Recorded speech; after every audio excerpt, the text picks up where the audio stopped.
1차 되신 분들한테는 심심한 축하의 말씀을 드리고, 올해 2차생들 특이점이 2차생들이 많이 불합격했네요. 2차만 보신 분들이. 그래서 2차만 보신 분들이 약 지금 올해 2만 1000명 정도가 지금 2차로 넘어왔거든요. 근데 최종 통계 나온 거 보니까 2만 1000명 중에 합격하신 분들이 10,000명밖에 안 돼요, 지금. 10,000명. 그러니까 16,800명 중에 지금 2차만 보신 분들이 10,000명 정도. 그러니까 6대4 정도로 지금 비율이 나왔는데, 1, 2차 동사생들이, 그러니까 이제 40% 정도. 그러니까 6,000명 정도 합격, 6,800명도 합격했고, 2차만 보신 분들이 10,000명 정도 합격한 거예요. 그러니까 2차만 보신 분들 50% 이상이 불합격한 거예요, 지금. 이건 아주 이례적인 현상입니다. 그래서 원래 2차만 보신 분들이 최근 합격률이 한 60% 정도가 됐는데, 올해 지금 2차 시험이 어려웠기 때문에 인터넷으로 하신 분들 거의 다 불합격한 거예요, 지금. 2차생들이. 그래서 이제 그게 좀 문제입니다. 오프라인에서도 지금 불합격자가 나오고 있는데, 2차생들이. 그러니까 어쨌든 오프라인 나오면 거의 다 합격하거든요, 2차는. 근데 이제 2차는 해보니까 만만하거든요. 중개법이 또 쉽고. 그러니까 대충 집에서 한 거예요. 대충 하다가 불합격해버린 거죠, 그냥. 그러면 이제 타격이 엄청나게 큽니다. 보기도 싫어지죠. 충격이 한 2달은 가요. 2달은 갑니다, 이게. 그랬다가 이제 시험을 포기하기도 하고 그러는데, 끝내야 돼요. 어쨌든. 내가 이제 시험에 운이 없어서 불합격했다. 그렇다 하더라도 반드시 끝내야 됩니다. 어쨌든, 시험은 차츰 더 얘기하기로 하고, 통계가 지금 최근 시험에는 가장 적게 나왔는데 조금 그렇네요. 이제 최근에 한 30% 정도로 합격을 시켰거든요. 그러니까 28회, 지금 27회, 모두 30% 정도 합격을 했는데 21%밖에 합격 못했는데, 원래 21% 정도가 합격률이에요. 원래 22%, 이 정도 이제 합격을 시켜왔는데 최근에 많이 시켰던 거죠. 일단 여러분들은 유리해졌어요. 올해 시험이 어려웠죠. 합격률이 지금 훅 떨어졌잖아 지금. 그러니까 내년엔 정신 차리겠죠 또. 근데 오류도 지금 2차에서 2문제가 복성답 처리됐는데, 공법은 한 문제가 정답 없음 처리됐죠. 그러니까 모두 정답이죠, 이거. 모두 정답이고, 공시법에서 한 문제는 지금 복성답 처리했네요. 그렇게 지금 됐네요. 그래서 이 신청을 거의 안 받아줬어요. 이 신청이 약 한 180개 정도가 들어온 모양인데, 이 중에 받아준 건 딱 2개밖에 안 받아준 거예요. 나머지는 다 안 받아줬습니다. 중개법에도 지금 B형 1번 문제, 용어의 정의 문제가 잘못됐다고 저는 봤는데, 그것도 안 받아줬어요. 안 받을 것 같았어요, 일단. 그래서 이제, 안 받아줬습니다. 자, 그럼 이제 내년에 우리 또 이제 합격자 발표할 때 여러분들 모두 그 이름 명단에 올리시길 바라고요. 기본서 나왔죠, 이제? 기본서 나왔는데, 이 책은 제가 쓴 책입니다. 올해 아마 여러분들이 공부하실 책들이 문제집도 그렇고 기본서도 그렇고 전부 다 제가 쓴 책으로 여러분들이 공부를 하시게 될 거예요. 예.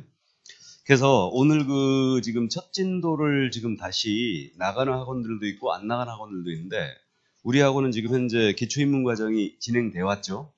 진행돼 왔는데, 실은 이제 저는 진도를 이제 빼고 싶은데, 일단은 뭐 인터넷상으로 처음 들으신 분들이 있을 수 있기 때문에 여태까지 공부한 내용을 한 2시간 정도 할애해서 복습 좀 하고 시작하겠습니다. 그래도 괜찮겠죠? 네, 그래서 복습하고 시작을 하도록 하겠습니다. 그럼 교재 한번 훑어볼까요? 교재 보시면 지금 3페이지에 머릿말이 나옵니다. 찾으셨어요? 자, 이 머릿말은 심심할 때 읽어보시면 되고, 그 다음에 이제 한 장 넘기면 시험 안내가 나옵니다. 시험 안내. 그래서 우리는 공인중개사 시험제도로 별도 쿼리로 공부하기 때문에 보실 필요 없고요. 그 다음에 이제 7페이지를 보면 출제 빈도표가 나와요. 찾았어요? 그래서 이제 나중에 공부하실 때 출제 빈도표, 이거는 이제 최근 10년치 시험을 분석을 해 놓은 거예요. 그 다음에 또 한 장을 넘기면 시험지가 또 나오고 있죠, 중간에. 또 나오고 있고. 그 다음에 이제 쭉 넘어가면 차례가 나옵니다. 교재 14페이지. 차례. 우리 과목이 공인중개사 법령하고 실무로 구성되어 있다고 그랬어요. 그래서 이제 공인중개사 법령에 대한 차례가 챕터 11까지 지금 나가 있는데, 챕터 1 총칙입니다. 챕터 2는 공인중개사 제도고, 챕터 3은 중개사무소 개설등록, 그다음에 챕터 4는 중개 업무로 돼 있죠. 그래서 오늘 일단 여기까지 우리가 진도 나간 거예요. 중개 업무까지. 중개 업무. 그다음에 챕터 5 중개계약 및 부동산 거래 정보망까지 나갔죠, 진도를. 그래서 기초입문으로 일단 그렇게 진행했고요. 그 다음에 이제 6장이, 챕터 6이 개업공사 등의 의무, 다음에 7장이 중개보수, 8장이 교육 업무 위탁 보상금으로 되어 있고요. 그 다음에 9장이 협회, 다음에 10장이 지도감독 벌칙으로 되어 있어요. 그 다음에 11장이 부동산 거래 신고제가 있다고 그랬죠. 그래서 부동산 거래 신고에 관한 법률로 이제 11장이 구성되어 있고요. 여기까지가 법령 파트예요. 공인인증서 법령 파트였고, 그 다음에 이제 중개실무 파트로는 중개실무 총설, 그 다음에 2장이 의뢰 접수 중개계약이고, 3장이 조사 확인, 4장이 중개활동, 이게 이제 부동산 마케팅이고요. 5장이 계약의 체결, 6장이 개별적 중개실무인데, 실무 쪽에서는 이제 조사 확인하고 개별적 중개실무가 가장 중요한 내용이에요. 그래서 개별적 중개실무 쪽 6장은 부동산 등기 특별주치법, 그 다음에 실관리자 명의듣기 관한 법률, 주택임대 상가건물 임대차 보호법, 경매, 공매, 매수신청 대리인 등록 규칙으로 구성되어 있는, 그래서 이제 이렇게 민법에서 공부한 내용이 이제 주로 6장 개별적 중개실무에 구성되어 있고요. 그래서 이제 법령 파트가 등장하고 3페이지 다시 가면 총칙이 나오죠. 총칙. 그래서 이제 총칙 그 제목 밑에 우리 지금 기본서가 전부 다 이렇게 돼 있을 텐데 출제 경향 분석을 해놨죠. 이거 하느라고 아주 죽는 줄 알았습니다. 이거. 그래가지고 지금 현재 10년치 20회부터 29회 때까지 어디서 출제가 됐는지를 계속 분석을 해놓은 거예요.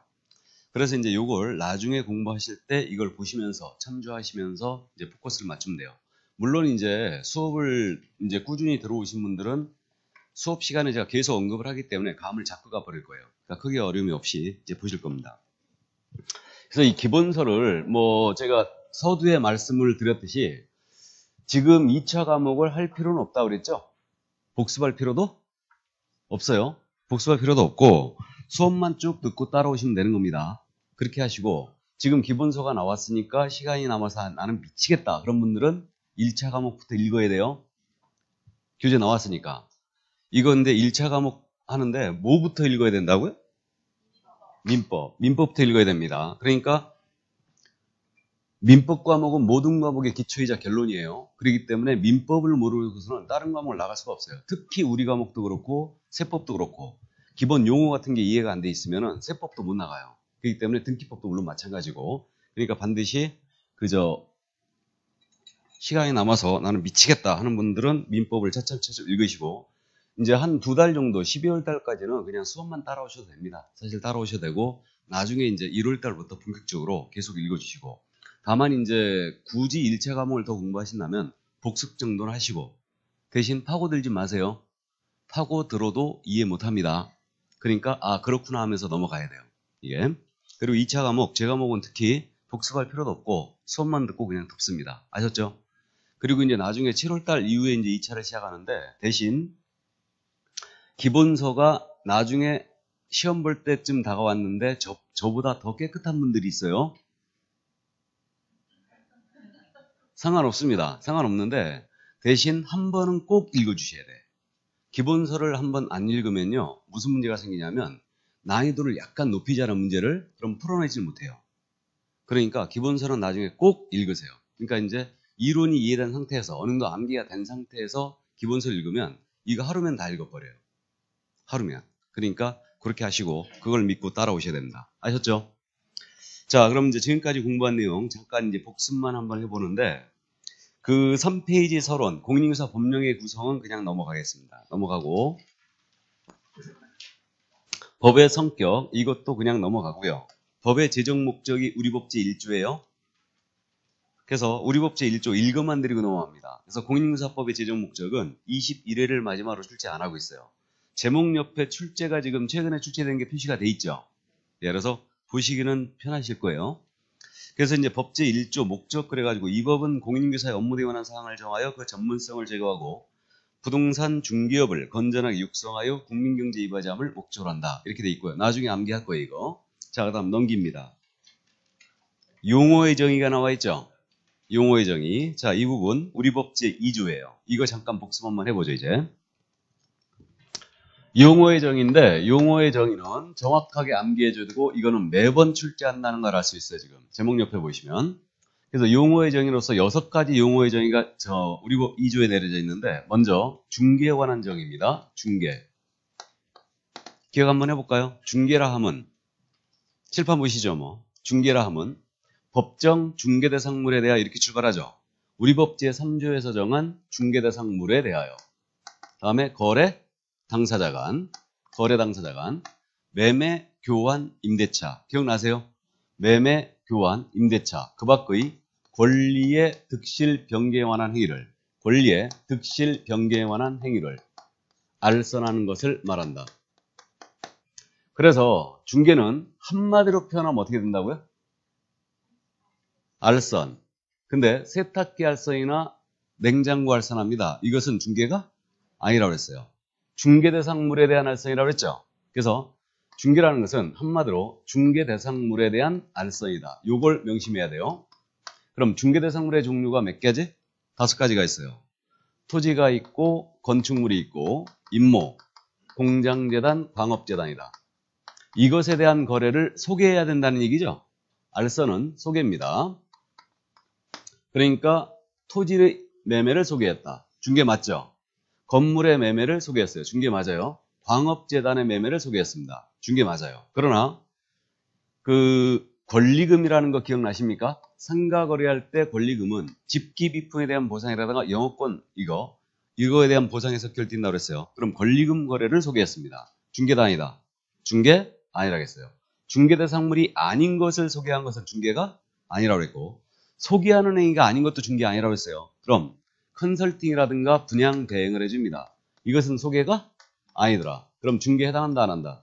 안 한다. 그래서 이걸 꼭 명심하고 가야 돼요. 그러니까 중개라는 것은 한마디로 중개대상물에 대한 알선. 이렇게 이제 기억을 일단 해줍니다. 그 다음에 이제 글자 하나가 늘어요. 중개업에 대한 용어의 정의가 있죠. 중개업.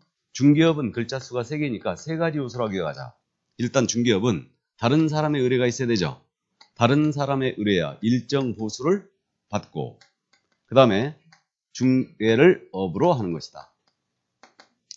그래서 중개업은 다른 사람의 의뢰 일정 보수를 받고 중개를 업으로 행하는 것. 이렇게 이제 기억을 했는데 중개업이 되느냐 안 되느냐가 중요하다고 했어요. 우리는 중개업을 하고자 할 때는 개설 등록을 해야 된다고 했죠.